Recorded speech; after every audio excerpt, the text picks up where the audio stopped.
They say music is sweet. But have you ever heard a sound that fights oppression? A sound that doesn't just enter your ears, but pierces your soul. One man dared to make music a weapon, turning rhythm into resistance and melody into revolution. From the dust of Abeokuta to the neon nights of Lagos, from London's jazz basements to America's black power streets, his voice shook dictators, and his beat became Africa's heartbeat. He didn't just play songs, he played truth. And truth, in his hands, danced like fire. This is no ordinary story. This is the life of Fela Anikulapo Kuti, the man who carried death in his pouch and freedom in his heart. Let's journey into his story together. October 15, 1938, Abeokuta, Nigeria. In a house where hymns met protest chants, a boy named Olufla Olusegun Oludetan Ransom Kuti drew his first breath. His father, Reverend Israel, was a strict school principal and Anglican minister, a man of order. His mother, Funmilayo Ransom Kuti, was fearless, a women's rights activist, nationalist, and the lioness of Abeokuta who led protests against colonial taxes. In this house, culture and courage were furniture. Young Fela soaked it in like sunlight. He learned the piano, trumpet, and drums, schoolbooks in one hand, melodies in the other. At home, he heard hymns. In the streets, Yoruba talking drums spoke like elders. He watched his mother face down colonial officers and thought, "Now music go talk waiting them no one hear." His family was a tree of giants. Brothers Arlika and Biko became doctors and activists. His cousin, Wole Soyinka, wielded the pen like a sword. As a teenager, Fela studied at Abeokuta Grammar School, then headed to London, not for music, but for medicine. Or so everyone thought. What no one knew was that this boy carried thunder in his chest. A storm was coming, one that would change the sound of Africa forever. 1958. Fela boards a ship to London, supposedly to study medicine like his father wished. But medicine never fit him. Music did. At Trinity College of Music, he mastered trumpet, theory, and the architecture of sound. Nights, he slipped into smoky jazz clubs where horns told truths newspapers feared to print. The cold London air could not quench his fire, it only made it burn brighter. It was here he met Remelican Remi Taylor, a strong-willed Nigerian woman who loved music as deeply as he did. They fell hard, sharing cramped flats, late-night rehearsals, and dreams bigger than the foggy city skyline. In 1960, they married. She became his first muse, inspiring early compositions and giving him his first child. But love and ambition wrestled in the same bed. Fela was restless, obsessed with sound, stubborn like iron. Endless rehearsals, radical ideas. Slowly, cracks formed. Remi wanted stability. Fela wanted revolution. Love began to sink under the weight of destiny. By the early 1960s, his band Kula Lobitos started carving a new groove, tighter rhythms, Yoruba phrases sliding over jazz chords. Fela learned discipline as a bandleader.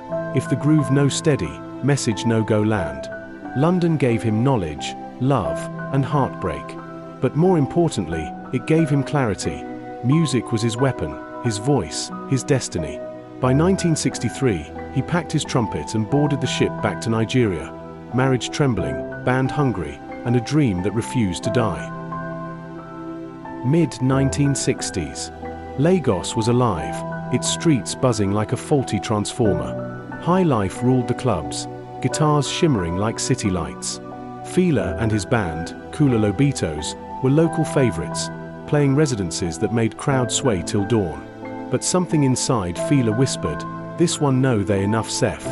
He wanted a sound Africa could claim, something rooted in Yoruba rhythms, yet bold enough to speak against power. In 1967, destiny pointed him to Ghana. There, in the humid heat of Accra, he tested a new recipe. Tight drum patterns like talking drums gossiping, hypnotic guitar riffs, horns stabbing like truth through lies. He fused high life, Yoruba chants, jazz improvisation, and funk grooves into something never heard before. He named it Afrobeat. Not just a genre, it is a manifesto. Back in Lagos, the city became his laboratory. Fela turned clubs into temples of rhythm. He stretched songs past the radio limit, 10 minutes, 15, 20, because truth needed space to breathe. His lyrics slid from playful to political, teasing society's hypocrisy one moment, attacking corruption the next. "Nah, so we go talk 'em," head grin on stage. And the crowd roared because they knew this was their story. The government noticed too. Police began circling his gigs like vultures. But Fela laughed, "If them no like 'em, make them dance anyhow." Afrobeat wasn't just music anymore. It was a weapon, and the first shots had been fired. 1969. Fela boarded a plane to America with dreams bigger than Lagos. His band, Kula tagged along, ready to conquer the land of jazz and funk. But when they touched down, reality hit like a bad note. Money scarce, gigs harder to find. Fela started hustling, playing small bars and clubs across Los Angeles, until fate introduced him to a woman who would change his life. Sandra Smith, later known as Sandra Isidore. Sandra was no ordinary woman. She was deep in the Black Power movement, a student of Malcolm X, Kwame Nkrumah, and the Pan-Africanist dream. She didn't just love the music, she loved the mind behind it. And she asked him one question that burned like fire. "Fela, do you know who you really are?" Fela laughed at first, but Sandra pressed on, teaching him about colonialism, slavery, and the psychological chains still binding Africa. She handed him books, speeches, and ideology: Angela Davis, Eldridge Cleaver, Frantz Fanon. Each page stripped away the blindfold. Fela's nights changed. After gigs, he stayed up reading about Africa's stolen wealth and the illusion of Western superiority. He began to see music as more than entertainment. It was a weapon of liberation.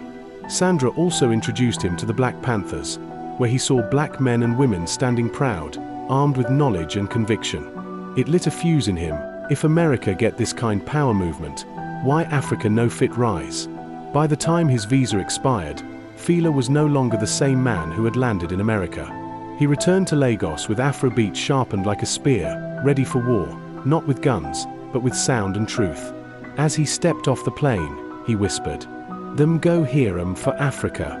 By 1974, the cracks widened. For Fela, it was another wound, another reason to fight against what he called Babylon system, the oppressive structures crushing African identity. Then came the birth of a new world, Kalakuta Republic. Fela didn't just talk revolution, he built one. This was more than a house, it was a nation within a nation, a sanctuary for the oppressed, artists, and misfits. Inside those walls, music flowed, ganja burned, and Afrobeat became a weapon. But to Nigeria's military rulers, Kalakuta was a threat, and they would strike with a vengeance. February 18, 1977, a day written in blood. 1,000 soldiers stormed the Kalakuta Republic like an army of death. They smashed doors, burned instruments, and beat everyone in sight. Fela was dragged by his hair, beaten until his bones cracked. And then, the unforgivable. His 77-year-old mother, Funmilayo Ransome Kuti, a fearless activist who once stared down colonial masters, was thrown from a second-floor window. "Now my mama you want to kill," Fela groaned through broken teeth as soldiers laughed. Kalakuta burned to the ground. Fela lay broken, his body a map of bruises, but his spirit? Untamed. When Funmilayo died from her injuries, the world expected silence. Instead, Fela rose with fire in his veins. He took a coffin, walked through the streets with his followers, and dropped it at Doden Barracks, the residence of the head of state, Olusegun Obasanjo. His message was thunder: "This now your work. Take 'em." Out of that pain came one of Afrobeat's greatest anthems, Coffin for Head of State. Fela was no longer just a musician, he was a prophet of rage. March 20, 1978. Nigeria woke up to a headline that sounded like madness: Fela marries 27 wives in one day. After the Kalakuta raid, many of his dancers and queens had nowhere to go. They stood by him through pain and prison, so Fela made a move that shocked the world. At his Kalakuta home, now rebuilt with fire in its soul, he tied the knot with 27 women, same day, same hour. Why? Reporters screamed scandal. But Fela said, "Now to protect my women from Nigerian hypocrisy. Now my family, I go stand by them." He called them his queens, and they followed him everywhere, on stage, in songs, even to jail. To some, it was love. To others, chaos. But to Fela, it was freedom. 1984. The military government struck again, this time with chains. Fela Anikulapo Kuti was arrested for currency smuggling at Lagos airport. His crime? Carrying £1,600 to pay his band abroad. The courtroom was a circus. Soldiers dragged him like a common thief. The judge, handpicked by the regime, slammed down 5 years in prison. Inside Kirikiri maximum security, Fela entered a world of filth, fear, and death. The cell stank of sweat and broken men. Guards barked orders. Inmates stared at the lion who once roared against power. But Fela no break. He played rhythms on the walls, turned hunger into melodies. Still, the beat of injustice was loud. Rumors spread, them want to kill him inside. Then came salvation. Amnesty International, Miriam Makeba, and voices from across the world rose like thunder. The regime trembled under global shame. After 18 brutal months, the iron doors opened. Fela walked out, thin, scarred, but unbroken. He lifted his fist and whispered, "Them fit lock my body, but them no fit lock my spirit." Locked away in 1984 by Buhari's military government, they called it currency smuggling. But the truth? They feared his voice. They feared his truth. They feared the man who dared to call out their lies through music. Fela returned to Kalakuta Republic with fire in his soul and war in his music. And then, he struck back with a masterpiece, Beasts of No Nation. It wasn't just a song. It was a weapon. A fearless attack on tyranny, at home and abroad. He named names. Ronald Reagan, Margaret Thatcher, African leaders who betrayed their people. On the album cover, he drew them as vampires with blood dripping from their fangs. Fela wasn't making entertainment. He was making history. Back at Kalakuta, the drums thundered again. Horns screamed. Egypt 80 rose from the ashes. And night after night, Fela stood on stage, a warrior with a saxophone, a prophet with rhythm, a rebel who could never be tamed. 1985 wasn't just a year. It was a revolution. The year Fela Kuti reminded the world that chains can break, regimes can fall. But truth? Truth will always play on. By the 1990s, Fela's physical form had been battered by years of imprisonment, brutal beatings, and unrelenting battles. Yet his spirit remained an unyielding flame. But it was then that he faced his most crippling adversary, betrayal. Those he once considered allies turned against him, and politicians he had trusted to champion the cause of the people became accomplices to the same corrupt system he had tirelessly fought. Weary and wounded, Fela temporarily abandoned the battlefield, retreating into self-imposed exile in search of respite. However, the call of home proved too strong to resist. He returned to Lagos, his once robust frame now gaunt, his demeanor quieter, yet his words still dripped with unflinching fearlessness. But fate had other plans. The truth about his health could no longer be denied. Fela was living with AIDS. Defiantly, he rejected medical intervention, dismissing it as medicine na oyinbo trick, a Western ploy. He clung to the conviction that his strength would never wane, but even the mighty lion can fall. On August 2, 1997, the news shook Africa. Fela Anikulapo Kuti was gone, his life truncated at 58. The city of Lagos erupted into pandemonium.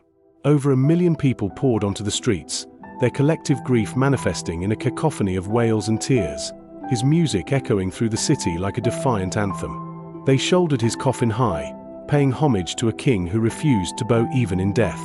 Fela's funeral was not a somber affair. It was a carnival of rebellion, a testament to the enduring power of his message. The people proclaimed, "You fit kill Fela, but you no fit kill truth." As the dust settled on that tumultuous day, one question lingered: what legacy would Fela leave behind? Fela may be gone, but the rhythm lives on. Can you hear it? That unmistakable kick, snare, and horn blast? It's more than music, it's a weapon that still fires. His legacy is carried forward by his sons, Femi and Sorn, who keep the torch burning bright. Burna Boy, a Grammy-winning artist, credits Fela as his teacher and builds upon his blueprint. Every time someone sings truth in Pidgin, Fela's spirit lives on. From the streets of Lagos to the clubs of London, the streets of New York to the avenues of Nairobi, the world dances to the infectious rhythms of Afrobeat, the sound of rebellion, the heartbeat of Africa. And protesters still chant his words, refusing to let his message fade. Fela didn't just create music, he sparked a movement. And that's the enduring lesson. They can kill the man, burn down the shrine, but an idea, a powerful idea, cannot be killed. So the next time you're swept up by that irresistible groove, know this. Fela Anikulapo Kuti was the man who defied mortality, who swallowed death and spat out immortality. Hey, thanks for watching this amazing story, and welcome to Video Biographer, where every life has a story and every story deserves to be told. If you believe that every person has a journey worth knowing, hit that subscribe button and turn on the notification bell so you never miss a life story that could inspire or inform you. Ready to explore more? Choose one of the videos on your screen and discover a life that you should know about. This is Video Biographer, where stories live and life speak. See you in my next video. If there's a life story you'd like me to cover, drop your suggestion in the comments. Until then, stay blessed and take care.